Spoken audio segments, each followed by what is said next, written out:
Vous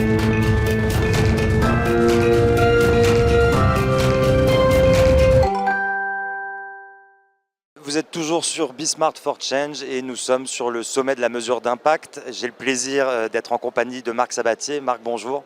Bonjour. Vous êtes fondateur et CEO de Juliette Sterwen. Je voulais d'abord commencer par vous faire réagir au slogan de la journée, refaire société. Qu'est-ce que ça vous évoque? Qu'est-ce que ça implique pour vous? Refaire société, moi ça m'évoque surtout le besoin d'une action collective, sans doute de reconnaître aussi que le modèle dans lequel nous sommes actuellement a un peu atteint ses limites, qu'elles soient environnementales, sociales, humaines, et puis donc il faut aujourd'hui trouver les moyens de réinventer les façons de produire, d'interagir, de vivre ensemble, de diriger aussi. Et de diriger aussi parce que en tant qu'entrepreneur, voilà, et donc CEO de Juliette Sterwen, vous l'avez cité, moi je pense que les entreprises ont un rôle absolument essentiel à jouer là-dessus. Et pourquoi? Parce que les entreprises façonnent les territoires, les identités, des métiers, elles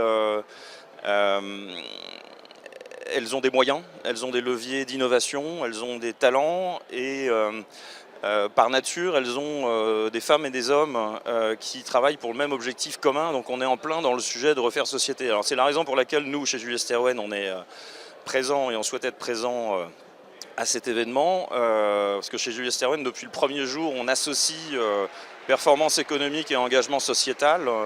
Une illustration là-dessus, il y a un label, un prix, un classement We Impact en France qui consiste en une enquête indépendante qui permet de mesurer l'appréciation par les collaborateurs et les collaboratrices d'une entreprise de leur performance RSE de leur entreprise. Donc on est vraiment, c'est un collectif qui juge ou qui apprécie la manière avec laquelle leur propre entreprise se développe en responsabilité. Pour moi, c'est une bonne définition justement de contribuer à refaire société. Voilà, on est premier à ce classement l'année dernière, j'espère qu'on le sera aussi cette année, mais on n'a pas encore les résultats. Merci pour cette première réponse.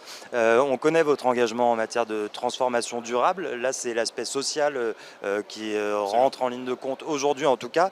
Quel levier d'innovation sociale vous activez, vous mettez en place au sein de Juliette Sterwen? Alors, pour en citer pas mal, je vais vous donner un ou deux exemples. Premier exemple, je crois que le plus évident chez nous, qui est très ancien, parce qu'on a une remarquable stabilité dans le temps, et je pense que c'est important, je souligne ça en riant, mais c'est notre modèle organisationnel RH social, qui a eu des prix d'innovation sociale d'ailleurs dans le passé, et qui consiste justement à privilégier la coopération et le collectif.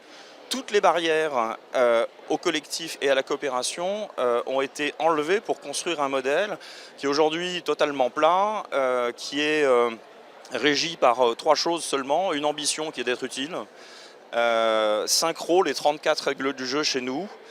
Rien d'autre. Ce qui fait, et ce sont les marqueurs de cette organisation, qu'il n'y a pas par exemple de comité de direction ou de COMEX, il n'y a aucun comité. Alors si, on a un comité de mission parce qu'on est une entreprise à mission, une société à mission.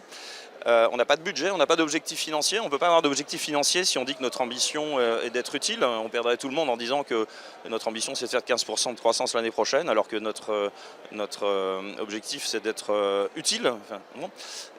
Et d'ailleurs nos collaborateurs le reconnaissent et vivent bien dans ce collectif parce que à nouveau dans des classements, alors on ne vit pas pour les classements, mais on est à nouveau première entreprise en France dans les classements Happy at Work, Choose My Company, et c'est une vraie reconnaissance, c'est un vrai cadeau que nous font nos collaboratrices et nos collaborateurs en nous mettant à cette place-là, parce que c'est une reconnaissance du fait que ce modèle fonctionne.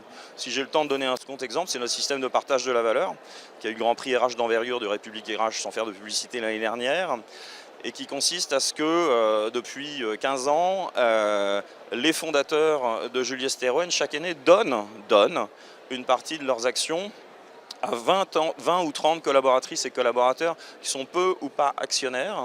Et il se trouve que l'année dernière, pour la première fois, le capital détenu par les collaboratrices et les collaborateurs grâce aux dons a dépassé le montant du capital détenu par les fondateurs. Voilà, ça c'est un signal fort. Marc, merci beaucoup d'avoir répondu à mes questions. Infiniment. Merci de nous avoir suivis et à plus tard.